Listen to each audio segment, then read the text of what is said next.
આઈબીએસની સમસ્યા કે જેમાં પેશન્ટને સતત ધ્યાન પેટમાં જ રહે, ક્યારેક ઝાડા થઈ જાય, ક્યારેક વધે વાર જવું પડે, ક્યારેક ગભરામણ બેચેની થાય, શરીરમાં સતત વજન ઘટે, નબળાઈને થાક અતિશય લાગવા માંડે. આ પ્રકારની સમસ્યામાં ઘણા બધા પેશન્ટ જે છે એટલી હદે પરેશાન થઈ જાય છે કે એમને માનસિક દવાઓ લેવાની જરૂર પડતી હોય, અથવા તો પેશન્ટને એમ કહે કે તમને કાંઈ પ્રોબ્લેમ, તમને માનસિક તકલીફ છે. હકીકતમાં આયુર્વેદમાં આ પ્રકારના રોગને ગ્રહણી રોગ કહેવામાં આવે છે, અને ગ્રહણી રોગમાં શું પ્રોબ્લેમ થાય છે, એમાં કેટલી ઝડપથી આયુર્વેદ દવાથી રિકવરી આવે છે, એના માટે આજે મારી સાથે એક પેશન્ટ છે જીતુભાઈ, કે જેમને આ પ્રોબ્લેમ હતો ને આપણે એમને શું થયું એ પૂછશું. બરોબર છે? જય શ્રી કૃષ્ણ જીતુભાઈ. જય શ્રી કૃષ્ણ. જીતુભાઈ, તમને શું તકલીફ થતી હતી? તમને ઊંધો ગેસ હતો, વિચારવાળો હતો, પાચન શક્તિ નબળી હતી, જમવાનું ના ભાવતો મને. પછી સંડાસ કેટલી વાર જવું પડતું? સંડાસ ઘણી વાર જવું પડતું, પચત ના પડતો મને. કેટલી વાર આશે રોજ?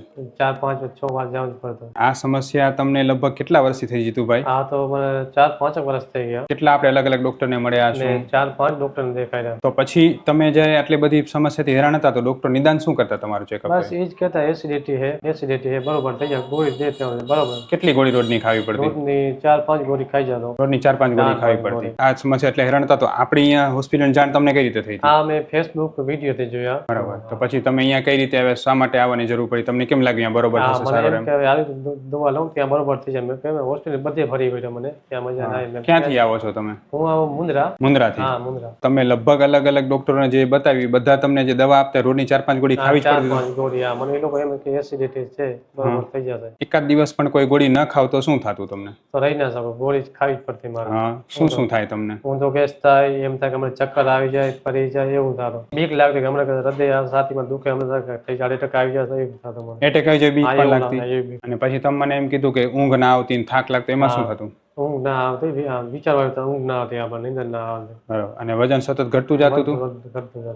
બરાબર છે. તો આ બધી સમસ્યા જે છે એ લાંબા સમયથી તમે પરેશાન હતા, તો જ્યારે તમે આપણી પાસે આવ્યા ને આપણે જે છે અત્યારે કેટલા મહિના દવા કરી રેગ્યુલર? 2.5 મહિના થઈ ગયા. 2.5 મહિના તો બહુ સારું છે. પંચકર્મ સારવાર કરીને 2.5 મહિનાની દવાથી તમને કેટલા ટકા સારું લાગે છે? 80-90% સારું છે. બરાબર છે. બહુ સારું લાગે? બહુ સારું લાગે છે. પહેલા કરતા જે સુધારો થયો એ પાચનમાં કેટલો સુધાર થયો તમારે? હવે જમવાનું ભાવે, પહેલા જમવાનું બહુ જમવાનું ભાવે. જમવાનું ભાવે છે. બરાબર. નબળાઈ ઓછી થઈ પહેલા કરતા? ઓછી થઈ જાય. પહેલા કેવી નબળાઈ લાગતી ભાઈ? પહેલા સર ઊભો ના થઈ, બેસીને આવતો. અમે બેસવાની હિંમત જ ના થતી, બેસી જ ના આવતો. એના સુતા જ હાલી જ ના શકું, આંખે અંધારી, એમ થાય અમે ચક્કર આવે, પડી જાય, એવી હાલત થઈ હતી મારી.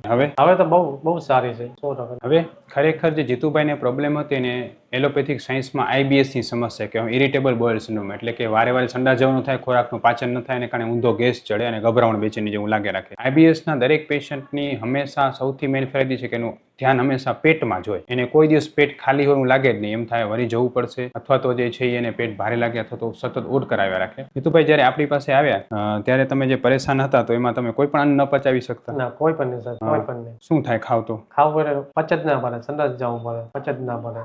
બરાબર છે. હવે આયુર્વેદમાં આ પ્રકારની સમસ્યાને ગ્રહણી દોષ નામની સમસ્યા કહેવામાં, કે જેમાં આયુર્વેદ એવું કહે છે કે જેની જઠરાગ્નિ પાચન શક્તિ નબળી પડતી હોય એટલે આ પ્રકારનો રોગ થાય. પછી જ્યારે આપણે આ દવા શરૂ કરી તો તમને કેટલા દિવસમાં શું ફેરફાર થવા માંડ્યો? જો મને ગેસ ઓછો થઈ ગયો, જમવાનું બહુ સારું ભાવે, વિચારવાનું નથી આવતો, મને ઘણો ફરક પડે. ઊંઘ આવી જાય છે? બરોબર. ઊંઘ બરોબર આવી જાય છે. કામકાજમાં સ્ફૂર્તિ લાગે છે? એકદમ પૂરી મસ્ત છે. પેલા શું બેંકમાં કામ ન કરી શકતા? ના કરી, બેસી જ ના આવતો. આપણે હાલી ના ચાલી ના શકતો, એમ થાય અમે હાલી ફરી જાય, ચક્કર આવતો, એવી હાલત હતી. ઊભો જ ને બેસી જ ના આવતો. બીક બહુ લાગતી? બીક એટલે બહુ લાગતી મને. તમે જે છે એ જ્યારે આપણી અહીંયા ટ્રીટમેન્ટ કરાવવાનું શરૂ કર્યું તો જે તમારું પાચન હતું એ સુધર્યું, પણ તમે જે કહેતા હતા કે ઊંધો ગેસ ચડી જતો, કે ગભરામણ બેચેની થતી, રોજની 4, 5 ગોળી ખાવી પડતી, હવે એક ગોળી ખાવી પડે છે? ના, ગોળી મેં બિલકુલ બંધ કરી નાખી. ગોળી બિલકુલ નહીં, એસિડિટીની ગોળીની બિલકુલ નહીં. બરાબર છે. હવે તમે મને એ કહો ભાઈ જીતુભાઈ કે તમે લગભગ 5 વર્ષથી પરેશાન હતા, બરોબર છે? રોજની 4, 5 ગોળીઓ ખાવી પડતી, 4, 5 ડોક્ટરને બતાવ્યું હશે, અને તમે ઘણી બધી દવાઓ ખાધી હશે. આપણી દવાથી જેટલો ફાયદો તમને થયો 2.5 મહિનામાં, એટલો કોઈ જગ્યાએ ફાયદો થયો છે? ના, કોઈ જગ્યા નહીં સર. એટલી ઝડપથી કોઈ દવા લાગુ પડી? કોઈ દવા નહીં લાગુ પડી. બરાબર. છેલ્લે તમને બધા ડોક્ટર શું કહેતા? માનસિક ની કઈ તકલીફ કહેતા? મને એમ કે ગેસ છે, એસિડિટી છે, બરોબર થઈ જાય, દવા દે એટલે બસ એસિડિટી છે, એમ જ કહેતા. ભાઈની ગોળી ખાતા તો ફરક ન પડતો? ના, ગોળી ખાતા 1-2 અડધો કલાક જેવું હતું ને એવું થઈ જાય. હા, પાચન સુધરતું નહીં? પાચન સુધરતું નતું. હવે મૂળમાંથી પાચન સુધરે એવું લાગે છે? બરોબર છે, હવે જમવાનું કમ્પ્લીટ. હા, પેલા કયો ખોરાક ખાતા તકલીફ થઈ જતી? ખાવાની ઈચ્છા જ નતા જમવાનું, ગમે તેવું ખાવાનું પચત ના પડે, સંડાસ જવું પડે મને. બરોબર ને? પચત ના પડે. હવે એવું કઈ નથી થતું? હવે એવું કઈ નથી, એકદમ કમ્પ્લીટ. હું ડોક્ટર વિશાલ પંડ્યા, એક એમડી આયુર્વેદ ડોક્ટર છું. મેં મારો 10 વર્ષ સુધીનો એમડી આયુર્વેદનો અભ્યાસ જામનગરની વિશ્વ પ્રસિદ્ધ આયુર્વેદ કોલેજમાંથી કરેલો છે.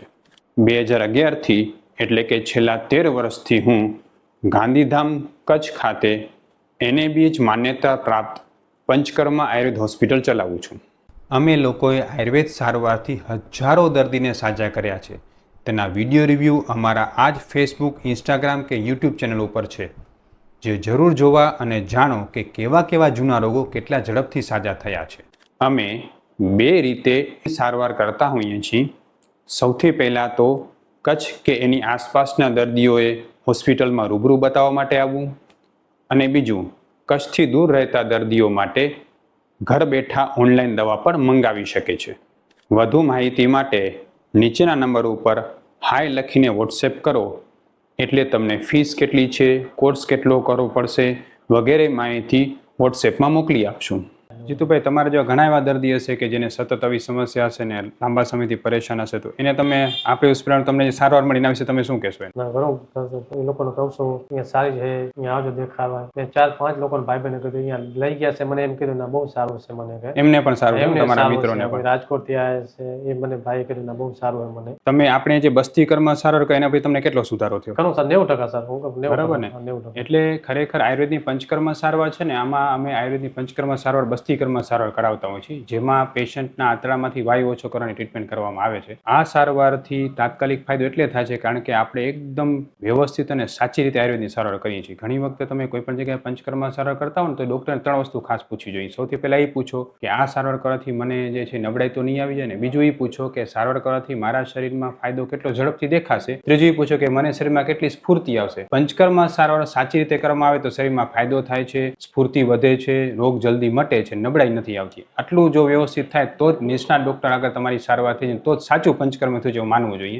જીતુભાઈ, આપણી દવા તમને ક્યારે ગરમ પડી? ના સર, દવા ક્યારે ગરમ નથી પડતી. બરાબર છે. એટલે હું એ પણ તમને કહેવા માંગુ છું કે તમે કોઈ પણ જગ્યાએ આયુર્વેદ સારવાર લો તો એ તમને ગરમ ત્યારે જ પડી શકે જો તો નિદાન સાચું નથી હોતું. આપણે જે અહીંયા સારવાર કરીએ છીએ નિદાન એકદમ સ્પષ્ટ હોવાને કારણે આપણી દવા કોઈને ગરમ પડતી હોતી નથી. એટલે તમે જો માનતા હો કે મને આયુર્વેદ દવા ગરમ પડે છે, મને માફક નથી આવતી, તો તમે અમારો સંપર્ક પણ કરી શકો છો. અમે ઓનલાઈન, ઓફલાઈન બંને રીતે દવા કરતા હોઈએ છીએ. જીતુભાઈ, તમને અમારી સારવારથી શું સંતોષ થયો? એમ ઘણો સંતોષ છે સર.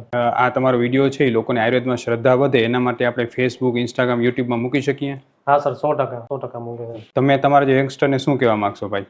અત્યારે બહુ સારું, મને 90% સારું. મેં મારા દોસ્તારને કીધું હોય 2-3 જણ, એ લોકો દવાઈ લઈ ગયા, એ લોકો મને કીધું હોય કે મને સારું છે. ખૂબ ખૂબ ધન્યવાદ ભાઈ. જય શ્રી કૃષ્ણ.